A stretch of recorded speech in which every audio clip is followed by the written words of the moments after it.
Welcome back for another installment of THRIVEX Own Your Success, where we deep dive with inspiring individuals who have had and built successful careers, and we tap into their experiences and learn potentially something from their journey. My name is Charles. If you haven't yet come across me yet, and this is the first time you're seeing me, I'm an executive coach, passionate about building fantastic careers. Joining us today is Ahmed, who is in fact an ex-colleague of mine. We work together at the L'Oréal Group, where Ahmed is still continuing to grow and to thrive, where he's currently the CFO for L'Oréal Pakistan. Ahmed, thank you for joining us today. I'm very happy to have you here. Perhaps you can give everyone a bit more of a self-introduction, because there's many elements I'm sure I've missed out. Thank you, Charles, for having me. It's always such a pleasure to talk to you and through you now to a wider audience. I'm glad to be on the show, not because I think I've made it, but because I think I have learned a few things along the way in my career and I would love to share them. So just an introduction, I have about 16 years of experience. Started in finance with PwC as an auditor. And that was about 3 years. I worked then with certain other companies such as Unilever and AkzoNobel before joining L'Oréal 10 years ago as a business unit controller in Pakistan. I then continued to thrive in L'Oréal. I was sent on an international expat assignment to Hong Kong, where I worked with Charles as the finance manager for a few of the divisions there, and then was promoted into a corporate controlling position later on in the same entity in TR Asia in Hong Kong. And then about 2 years back, I came back to my home country as CFO.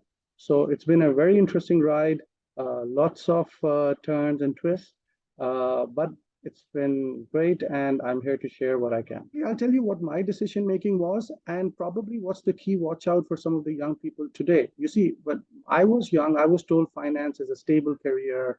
Probably, you're bound to get a job. If you do well, it could be a good paying career. But what I've learned over the years is it depends really on the kind of person you are. If you choose something you're passionate about, it doesn't matter, it has to be finance, it could be marketing, supply chain, you'll make it to the top because you're passionate about it. And if that is really the way to look at it, frankly, one profession is not better than the other. So to all the young people out there, yes, I chose finance. I'm still looking for the person who encouraged me. No, I'm just kidding. I did well. But at the same time, I do think follow your heart. I know it's difficult when you're young to know where your heart truly lies. But still, try to understand your characteristics. If you're more of a talker, then probably finance, maybe a marketing or a sales career could be better. If you're more into numbers or analytical, then some analytical fields would be better. So try to find out what works best for you. One last tip, whatever you choose, never look back. Because the worst thing you can do is you choose and then you re-choose and then you go back again. Don't do that. Once you choose, stick to it, make it till the end and push for it, and you'll do it. You'll do it. So how do you find your sense of purpose inside the world of finance?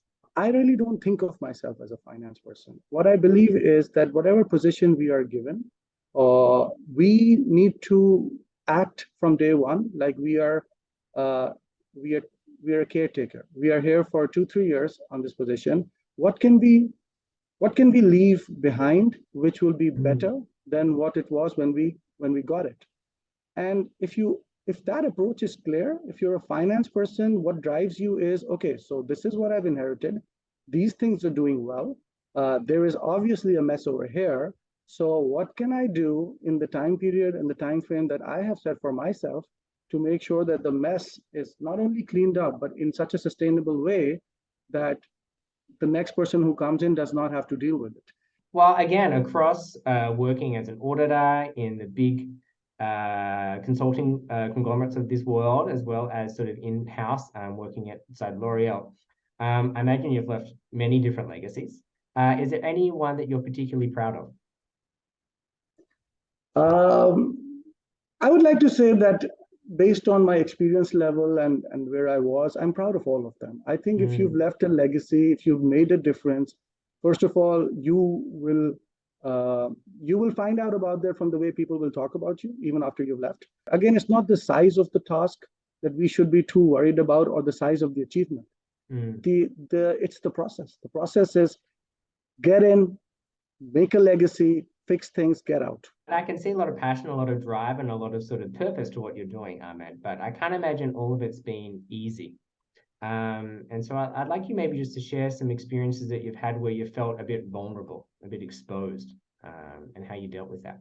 There are two kinds of careers out there. I think people who want a fast-track career will need to understand that the enemy is not vulnerability, the enemy is complacency. The moment you're too comfortable in where you are and you don't move and make yourself vulnerable again, you're probably not pursuing a fast-track career. And that vulnerability will come every time you change an organization, every time you change a role. There is always self-doubt. When you take on a new challenge, there are always vulnerabilities. But I believe that if you stick to your fundamentals, if you know that, okay, this is a process, I will put myself in a vulnerable position, but I will push through, make my place again. The first time I went into Hong Kong, I was a person who had done very well in my own native country. I knew how to deal with the people there. Of course, I met a very different bunch over there. And to be honest, the divisions we were looking at were having their own fair share of issues back then, so it was not easy. And frankly, it was a nightmare every other day. And there were times where you tend to question, okay, why did I leave behind a comfortable life, my parents, friends, and came into a new country and decided to, take this task at the end of the day? It's just too much. It overwhelms you. It sometimes overwhelms, like it starts impacting your personal, private life as well. Stress is a real issue, and I will not pretend that I'm immune to it. What are sort of some of the things that you do, when you are going into this space, when you're feeling like you're going to be vulnerable? How do you prepare yourself for that? I think, first of all, is the acceptance of understanding the process. The process is that if you're taking a new role, probably mentally prepare yourself that for the next 6 to 8 months, it will be tough. So if during the 6 to 8 months or the first year, you don't feel 100% or you feel a bit bogged down, first of all, keep your expectations realistic. Don't think that you will walk into a role, walk into a new country, walk into, a new set of people that you're working with, and you're going to conquer it day one. Don't be that hard on yourself. So that's number one. Number two, I believe that finding a de-stressing activity, whether it's time with family or friends or something else, depending on the person you are, I would suggest really hold on to that, because workplaces, there will be years you guys will be celebrating and partying, and there will be years that will be very tough. But that's work. And frankly, there's only so much expectation we can have from a workplace. Yeah, that's it, right? That's a nice point you're sharing, because, we do spend a lot of time at work, and ultimately having those sort of outlets outside, right? Having that sort of other channel to gain enjoyment from. So when things are getting a bit tougher at work, when things are not going the way that you want them to, not all your hopes and dreams and sense of achievement can be attached to that. Having sort of other places to gain that satisfaction can help balance out during those sort of moments of peak stress. Absolutely. That's a really nice insight. Thank you. The next part I want to sort of direct us towards is sort of some of the intentional steps that you've taken to manage your career. You're well versed in the worlds of corporate structures, of big groups, big organizations, various cultures and ones within them. What are some of the tips and tricks that you use to sort of navigate those environments to help you, secure that next position? I think the first thing that needs to be done is you have to have a plan. Never underestimate the value of a plan. Try to make a realistic plan, bounce it off with someone, with a mentor that you think, is this realistic for a mentor or a coach? And try to see if that's a realistic one. Discuss it with your line manager, see if it's possible, what are the steps needed to do it. Trust also the system. I don't believe that you can get to where you are by not trusting anybody. You need to have certain sponsors in the organization who believe that you have it in you, you're good enough. And if they don't believe that, you have to somehow, of course, change that opinion and make them think that you are good enough and available for that next step. The idea is that always have that plan, even if somehow all your growth might not come vertically in one organization. So, for example, if I wanted to be a marketing manager or a finance manager, and it's not happening in my own organization, if my plan is clear, maybe when the time comes and it's not happening here, I'll go somewhere else, but I will stick to my plan. And I think that's how I think individuals should approach it. It's sometimes also to find your own successor. Because you see, if you're doing a job that everybody thinks only you can do, they're probably not going to move you because you're the only person who can do it. It's in the organization's interest to keep you there. So a lot of times you have to also understand the power of team building. I think of it as like a tree. You're not an individual. You are like a leaf on a branch on a tree, which basically means, first of all, if you choose an organization that is growing, the chances of you growing are higher.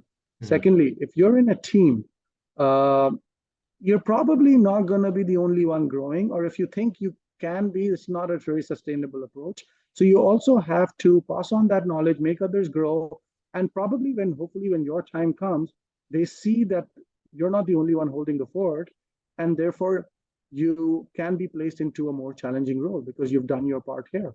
Well, it comes now to the time where we sort of wrap this all up. And as you've been talking, Ahmed, I've been scribbling down some notes. And so I tried my best to put it into a few bite-sized pieces. But the first thing we touched on today was about finding something you're passionate about. You don't define yourself as a finance person per se. You find yourself as a person following passion. So that is really the start of any interesting and successful career, is to make sure that there's a reason behind what you're doing. And whether that be marketing, whether that be finance, or whether that be making gelato, make sure that idea is there. Absolutely. And when you're going forward, the motivator for you, right, is about legacy. So always thinking about how you're going to leave that role for the next person to take over, and what are they going to be saying about the person that did that role, has been really important and is a critical element that keeps you sort of moving forward with your career. Stepping outside of your comfort zone. Complacency is killing career development. So if you aren't feeling a bit nervous, if you aren't feeling vulnerable, if you aren't feeling exposed, it probably means you're not learning. So stepping and pushing yourself to take on those more challenging roles and opportunities are what going to make you progress. I liked your element about taking on some more other avenues outside of your career, outside of your work, that are going to bring you that value, so that you can also sort of have some other avenues, some other outlets that are going to give you some stability for when work is really going through those challenging moments, to make sure that all your sense of achievement and value and purpose is not just coming from work. So when those moments do come, you're able to sort of keep the wheels on the cart and keep sort of moving forward. When it comes to having a career, a plan is key. So make sure you know where you're going, and make sure that plan is reasonable, and make sure you've got sponsors that can help you on that journey. It's for you to define, but you won't do it alone. So make sure you've got people that can sponsor you, and along the way, make sure you're developing the people around you to make sure, one, you're supporting that legacy that's so important to you, but also creating the people that are going to take over from when you're ready to take on the next step in your career. I think you summed it up perfectly, Charles. Well, again, they're all your words, and I'm just putting them into a bite-sized piece. So thank you for sharing all of that with us.